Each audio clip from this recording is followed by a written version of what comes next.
नमस्ते बच्चों, क्या हाल चाल है आप सभी के। और प्रीवियस क्लासेस में हमने diversities of living organism chapter discuss किया था। क्या डाइवर्सिटीज़ होती है, कितने तरह के प्लांट्स होते हैं, कौन कौन से एनिमल होते हैं, मतलब कितने किंगडम में डिवाइड किया गया है। जो 5 किंगडम क्लासिफिकेशन है R.H. विटकर इनके द्वारा प्रपोज किया गया, 1969 में प्रपोज किया गया।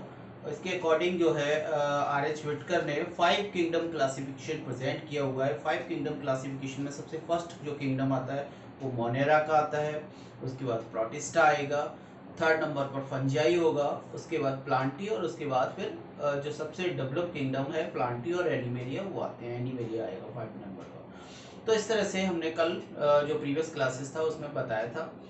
आज हम इसके आगे थोड़ा सा चलेंगे और डिटेल में उन जो किंगडम्स हैं उनको हम किंगडम को पढ़ेंगे, जो भी किंगडम है। तो सबसे फर्स्ट यहाँ पे हमारा जो किंगडम आता है, फर्स्ट नंबर पे किंगडम आता है मोनेरा।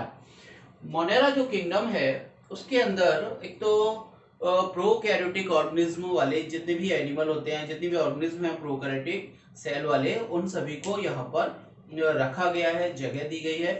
दूसरा, मोनेरा जो होता है, मोनेरा के अंदर बैक्टीरिया, माइक्रोप्लाज्मा, एक्टिनोमाइसिटीज, ये कुछ ऑर्गेनिज्म आते हैं, और साइनोबैक्टीरिया जो होता है वो मेन आता है। तो यहाँ पर जो प्रोकैरियोटिक ऑर्गेनिज्म है, प्रोकैरियोटिक इसमें मोनेरा में सबसे पहले जो बैक्टीरिया को एक आर्की बैक्टीरिया और दूसरा यू बैक्टीरिया इसमें डिवाइड किया। जो सबसे फर्स्ट जो सबसे ओल्ड कह सकते हैं, ओल्ड जो एनिमल है या ऑर्गेनिज्म है, बैक्टीरिया, जो ओल्ड बैक्टीरिया थे उनको हमने आर्की के अंदर रखा। और आर्की बैक्टीरिया जो थे वो मैथेनोजेंस या थर्मोएसिडोफिलस इस टाइप के जो बैक्टीरिया होते थे, जो मीथेन प्रोड्यूस करते थे, मीथेन गैस। इसके बाद जो आर्की बैक्टीरिया के बाद फिर यू बैक्टीरिया बने, है ना। सेकेंड नंबर पर यू बैक्टीरिया ऑर्गेनिज्म बने। तो यू बैक्टीरिया जो थे वो जो भी डेवलप बैक्टीरिया थे, लेकिन इनकी सेल भी प्रोकैरियोटिक सेल हुआ करती थी। प्रोकैरियोटिक सेल और यूकैरियोटिक सेल, जो सेल है होती है हमारे ऑर्गेनिज्म की, दो तरह से सेल होती है। एक प्रोकैरियोटिक सेल होती है, दूसरी होती है यूकैरियोटिक सेल। तो प्रोकैरियोटिक सेल वाले जो ऑर्गेनिज्म हुआ करते थे ये सभी आज भी हैं।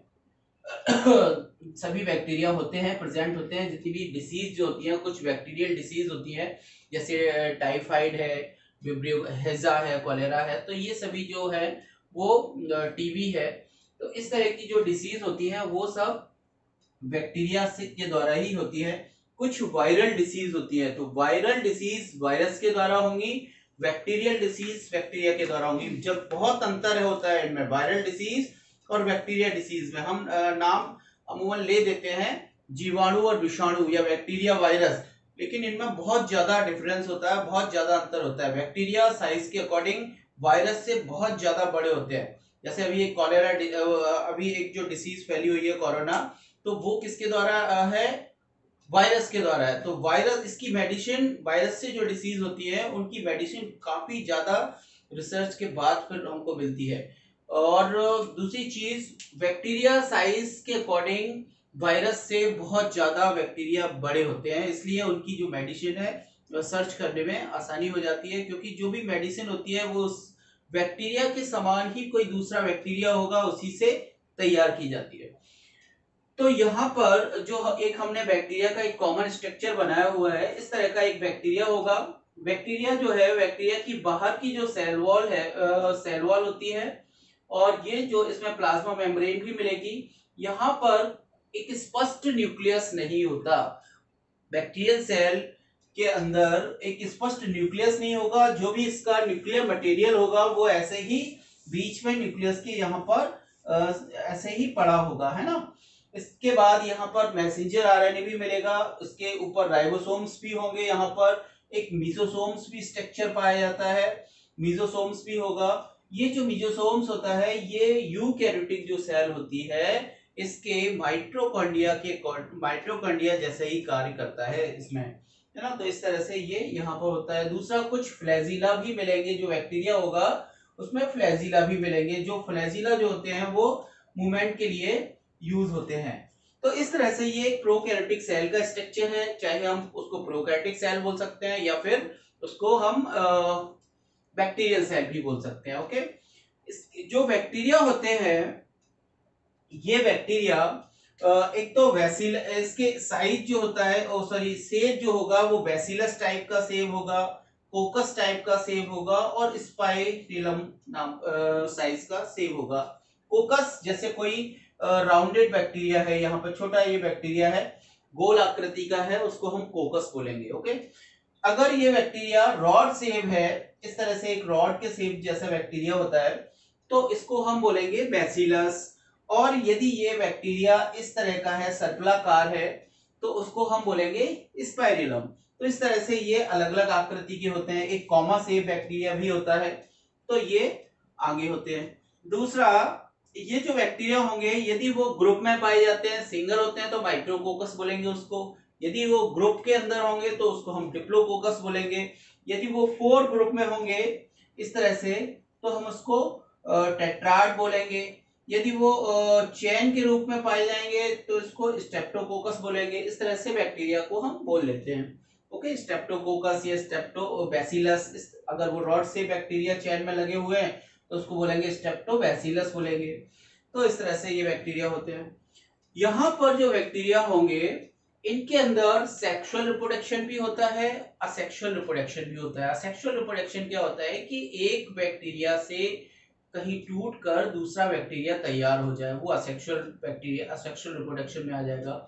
और यदि कोई बैक्टीरिया, एक बैक्टीरिया का जो डीएनए है या उसका न्यूक्लिक मटेरियल है वो दूसरे बैक्टीरिया के अंदर ट्रांसफर हो रहा है, तो वहां पर सेक्सुअल रिप्रोडक्शन होता है। तो इस तरह के भी होते हैं। लेकिन जब एक बैक्टीरिया से जो डीएनए है इसका या न्यूक्लिक मटेरियल है वो दूसरे बैक्टीरिया के अंदर जाएगा, तो उस पोजीशन पर ये एक बैक्टीरिया होगा पॉजिटिव, इसको हम ग्राम पॉजिटिव बोलेंगे। जिसके अंदर जाएगा दूसरे बैक्टीरिया, उसको हम नेगेटिव बोलेंगे, ग्राम नेगेटिव बैक्टीरिया बोलेंगे। तो पॉजिटिव से नेगेटिव की तरह वो न्यूक्लियर मटेरियल ट्रांसफर होगा। अब बात आती है यहाँ पर कुछ बैक्टीरिया, उनके नाम दिए गए हैं। ये कुछ इसमें जो एक्टिनोमाइसिटीज भी आता है, बैक्टीरिया आएगा, माइक्रोप्लाज्मा आएगा, साइनोबैक्टीरिया आएगा। तो एक्टिनोमाइसिटीज में एक होता है स्ट्रेप्टोमाइसिस। स्ट्रेप्टोमाइसिस जो है वो एक बैक्टीरिया है, वो एक्टिनोमाइसिटीज है। इससे हम कुछ एंटीबायोटिक मेडिसिन प्राप्त करते हैं। एक्टिनोमाइसिस ये भी एक एक्टिनोमाइसिटीज है। तो ये इसके एग्जांपल हो गए एक्टिनोमाइसिटीज के। ऐसे ही कुछ नाइट्रोबैक्टर, सल्फर बैक्टीरिया, नाइट्रोसोमास, राइजोबियम, ये कुछ ऐसे बैक्टीरिया होते हैं जो ऑटोट्रॉप्स का कार्य करते हैं, जो ऑटोट्रॉप्स के रूप में होते हैं। और ये नाइट्रोजन फिक्सेशन के रूप में, जैसे राइजोबियम आपने नाम सुना होगा, चना है या मटर है, इन पौधों की जो रूट नोड्यूल होता है इनकी जड़ों में, तो उसके अंदर ये बैक्टीरिया राइजोबियम रहता है। तो ये आपस में सिम्बायोसिस की तरह कार्य करता है ना, राइजोबियम बैक्टीरिया है या नाइट्रोसोमोनास है ये। ऐसे ही कुछ साइनोबैक्टीरिया होते हैं, जैसे ऑसिलेटेरिया, एक होता है एनावीना, एक होता है नॉस्टॉक। ये भी धान के खेतों में पाया जाता है नॉस्टॉक। तो ये नाइट्रोजन फिक्सेशन के रूप में काम करता है। ऐसे ही कुछ बैक्टीरिया होते हैं जिसमें Escherichia coli, Salmonella typhi, Vibrio cholerae, इस तरह के कुछ बैक्टीरिया हैं जो एक एग्जाम्पल हैं, जो कुछ डिसीज फैलाने के काम में आते हैं, डिसीज फैलाते हैं। ह्यूमन के अंदर भी डिसीज होती है, प्लांट्स के अंदर भी डिसीज होती है। तो इस तरह से ये मोनेरा कैटेगरी मैंने बताया। मोनेरा के बारे में आपको ये कुछ एग्जाम्पल भी बताए, मोनेरा के कुछ सिम्टम्स भी बताए किस तरह के मोनेरा होते हैं। और इसके आपको ध्यान रखना है कि मोनेरा के अंदर आपको बैक्टीरिया, साइनोबैक्टीरिया, एक्टिनोमाइसिटीज, माइकोप्लाज्मा, ये ऑर्गेनिज्म आते हैं। इनके जो लक्षण होंगे, इनके जो कैरेक्टर होंगे, वही मोनेरा के कैरेक्टर होंगे। तो ये आपको बिल्कुल स्पष्ट समझना है। इसके बाद सेकंड ऑर्गेनिज्म वो आता है प्रोटिस्टा, है ना। प्रोटिस्टा को हम लेके यहाँ पे चलेंगे। तो मोनेरा के बाद सेकंड किंगडम आता है प्रोटिस्टा। ओके, मोनेरा, सेकंड आता है प्रोटिस्टा, उसके बाद फंजाई, प्लांटी और एनिमलिया। इस तरह से 5 किंगडम आते हैं। तो सेकंड यहाँ पर प्रोटिस्टा आता है। मोनेरा के बारे में हमने आपको बताया, जितने भी प्रोकैरियोटिक ऑर्गेनिज्म होते हैं, बैक्टीरिया है, माइकोप्लाज्मा है, एक्टिनोमाइसीटीज है, साइनोबैक्टीरिया है, ब्लू ग्रीन एल्गी है, ये सब मोनेरा के अंदर आते हैं। इसके बाद करते हैं हम प्रोटिस्टा की। तो प्रोटिस्टा जो किंगडम होता है, ये यूकैरियोटिक यूनिसेलुलर ऑर्गेनिज्म वाला किंगडम है। जितने भी यूकैरियोटिक एनिमल होते हैं और यूनिसेलुलर एनिमल होते हैं, चाहे वो फंजाई के हो या एनिमेलिया के हो या प्लांटी के हो, उन सभी को वहां से उठाकर उनका एक अलग किंगडम बना दिया गया है। उसका नाम दे दिया गया है प्रोटिस्टा। तो प्रोटिस्टा इस अर्थ के ऊपर पहले ऐसे ऑर्गेनिज्म होते हैं जो यूकैरियोटिक एनिमल होते हैं। और यहाँ पर जैसे आपने नाम सुना होगा, कुछ प्रोटोजोन्स भी आते हैं, कुछ एल्गी प्लांट्स भी आते हैं, कुछ फंगस जो होते हैं वो भी आते हैं। तो जैसे अमीबा है, पैरामीशियम है, यूग्लिना है, ये सभी इसके अंदर अवेलेबल होते हैं। तो यहाँ पर प्रोटिस्टा के अंदर this group include many kind unicellular eukaryotic organism, यानी कि इसके अंदर ऐसे ऑर्गेनिज्म को इंक्लूड किया गया है जो यूनिसेलुलर है और यूकैरियोटिक ऑर्गेनिज्म होते हैं। Unicellular eukaryotic organism, okay. जैसे unicellular algae, protozoa and unicellular fungi. Unicellular protozoa जो होते हैं वो यूनिसेलुलर ही होते हैं। इसके बाद कुछ यूनिसेलुलर फंजाई। तो ऐसे ऑर्गेनिज्म को यहाँ पर इस ग्रुप के अंदर, इस किंगडम के अंदर इंक्लूड किया गया है। दूसरा है some organism use appendages like cilia. यहाँ पर कुछ अपेंडेजेस जो होते हैं वो कैसे होते हैं, सीलिया, जैसे सीलिया जो होते हैं वो पैरामीशियम में सीलिया होते हैं, सीलिया लाइक स्ट्रक्चर होता है। जैसे यहाँ पर मैंने पैरामीशियम बनाया हुआ है, तो यहाँ पर सीलिया है। ऐसे ही फ्लैजिला, कुछ जो एनिमल होते हैं उसके अंदर फ्लैजिला, जो लोकोमोटरी ऑर्गन्स होते हैं, मूव करने के लिए जो ऑर्गन्स होते हैं वो क्या होते हैं, फ्लैजिला होते हैं। फ्लैजिला होते हैं यूग्लिना के अंदर फ्लैजिला होते हैं, है ना। और श्यूडोपोडिया अमीबा के अंदर श्यूडोपोडिया होते हैं। तो इस तरह से लोकोमोटरी ऑर्गन्स होते हैं इनके अंदर। दूसरा नेक्स्ट है their mode of nutrition autotrophic. ये जो एनिमल होते हैं, ये इनका जो न्यूट्रिशन मोड होता है वो ऑटोट्रॉपिक होता है। ऑटोट्रॉपिक जैसे यूनिसेलुलर एल्गी, जो एल्गी में होगा ऑटोट्रॉपिक होगा। कुछ हेट्रोट्रॉपिक भी होते हैं। हेट्रोट्रॉपिक में प्रोटोजोआ आ जाता है, जो दूसरों से भोजन प्राप्त करते हैं, दूसरों के पैरासाइट वगैरह जो होते हैं दूसरों के ऊपर भोजन दूसरों से लेते हैं। तो यहाँ पर प्रोटोजोन्स आ जाते हैं, जैसे कुछ अमीबा है, पैरामीशियम है। तो इस तरह के प्रोटोजोन्स जो है वो आ जाते हैं। एग्जाम्पल आएंगे यहाँ पर यूनिसेलुलर एल्गी। जो एल्गी है यूनिसेलुलर वो आ जाएगी। यूनिसेलुलर एल्गी में क्लोरेला आ जाएगा, क्लेमाइडोमोनास आ जाएगा, कुछ डाइटम्स हैं वो आ जाएंगे, डाइटम्स। और इसके अलावा कुछ प्रोटोजोन्स, जो प्रोटोजोन्स होते हैं वो भी इस किंगडम के अंदर आते हैं। अब यहाँ पर जो फाइलम हमने यहाँ पर प्रोटोजोआ रखा हुआ है, तो प्रोटोजोआ फाइलम जो होता है उसकी क्या विशेषताएं होती हैं प्रोटोजोआ फाइलम की, जो हमने यहाँ पर इसके अंदर प्रोटिस्टा के अंदर रखा हुआ है। जैसे इनकी विशेषता होती है यूनिसेलुलर। प्रोटोजोअन्स जो होते हैं वो यूनिसेलुलर होते हैं और मॉस्चली यानी कि मॉश वाली जगह पर होते हैं। एक्वाटिक, जलीय होते हैं ये सभी एनिमल जो होते हैं, एक्वाटिक एनिमल। तो जलीय जितने भी एनिमल होते हैं या पानी में रहने वाले जो एनिमल होते हैं वो सब होते हैं। Next, free living, parasite, parasitic and symbiotic. ये फ्री लिविंग होते हैं। कुछ जो एनिमल होते हैं वो फ्री लिविंग होते हैं, स्वतंत्र जीवी होते हैं। कुछ पैरासिटिक होते हैं, यानी कि किसी दूसरे के ऊपर होस्ट रहते हैं। और कुछ जो होते हैं वो सिम्बायोटिक होते हैं, यानी कि दोनों को वहां पर हेल्प रहती है। जिसके ऊपर ये सिम्बायोटिक रहेंगे, सहजीवी रहेंगे, उन दोनों को हेल्प रहती है। तो सहजीवी रहते हैं कुछ। नेक्स्ट है बॉडी नेक्ड।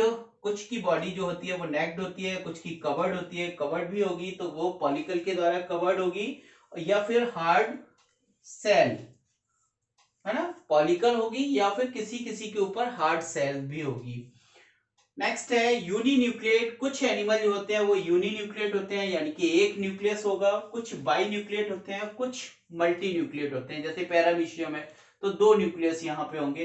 इसके अलावा कुछ मल्टीन्यूक्लिएट भी होते हैं। नेक्स्ट है लोकोमोशन।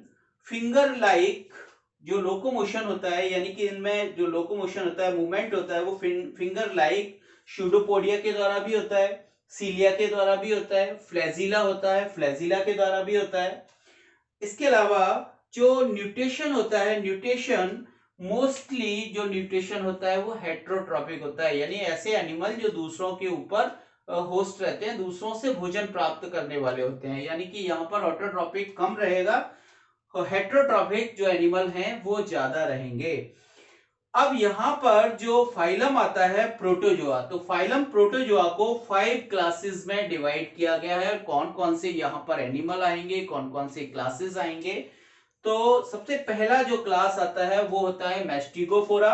मैस्टिगोफोरा के अंदर आता है यूग्लिना, नॉक्टिल्यूका और ट्रेपेनोसोमा, वॉल्वॉक्स। ये नाम चूंकि नए हैं, डिस्क्रिप्शन बॉक्स में आपको सब नाम लिखे हुए मिलेंगे।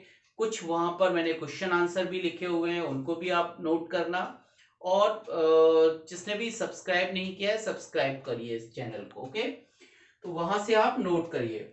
नेक्स्ट है पहला हो गया मैस्टिगोफोरा। मैस्टिगोफोरा में यूग्लिना मिलेगा, नॉक्टिल्यूका मिलेगा, ट्रेपेनोसोमा मिलेगा, वॉल्वॉक्स। ये एनिमल जो होते हैं सभी एनिमल के नाम है। मैस्टिगोफोरा क्लास का नाम हो गया, यूग्लिना एनिमल का नाम हो गया, नॉक्टिल्यूका ये भी एनिमल का नाम हो गया, ट्रेपेनोसोमा जो एक स्लीपिंग डिसीज पैदा करता है, कौन, ट्रेपेनोसोमा। वॉल्वॉक्स, वॉल्वॉक्स क्या हो गया, ये एल्गी, एक एल्गी होता है, कॉलोनियल एल्गी होता है वॉल्वॉक्स, जिसमें फ्लैजिला होते हैं, कॉलोनी में रहता है, निवास करता है, तो वॉल्वॉक्स हो गया। इसके अलावा है दूसरा है सार्कोडीना। दूसरा क्लास है सार्कोडीना। सार्कोडीना में अमीबा आता है, एंड अमीबा हिस्टोलिटिका जो होता है वो भी आता है। तो यहाँ पे सार्कोडीना के अंदर अमीबा आएगा और एंट अमीबा आएगा, ओके। दूसरा क्लास हो गया सार्कोडीना। तीसरा क्लास होता है स्पोरोजुआ। स्पोरोजुआ जो क्लास होगा उसके अंदर प्लाज्मोडियम आएगा। प्लाज्मोडियम नाम सुना होगा, जो जिससे मलेरिया होता है, मॉस्किटो के द्वारा वो हमारे बॉडी के अंदर ट्रांसफर हो जाता है और वहां से हमको मलेरिया डिसीज जो है वो हो जाती है। और मोनोसिस्टिस, एक मोनोसिस्टिस और होता है, ये भी होता है, सुअर की आंत में पाया जाता है मोनोसिस्टिस, ये भी सुअर की आंत में होता है, ओके। तो ये भी क्या है, प्रोटोजोन्स है। इसके अलावा तीसरा फोर्थ क्लास आता है सीलिएटा। जिस सीलिएटा का नाम दिया गया सीलिया, जिसके अंदर जिसकी बॉडी के ऊपर सीलिया प्रेजेंट होते हैं, तो सीलिएटा। तो यहाँ पर पैरामीशियम, जैसे पैरामीशियम होता है वो आएगा। वर्टिसीलिया, एक वर्टिसीलिया एनिमल होता है वो भी यहाँ पर आएगा, जिसमें सीलिया प्रेजेंट होते हैं और लोकोमोशन सीलिया के द्वारा होता है, इसलिए इसका नाम दिया गया सीलिएटा।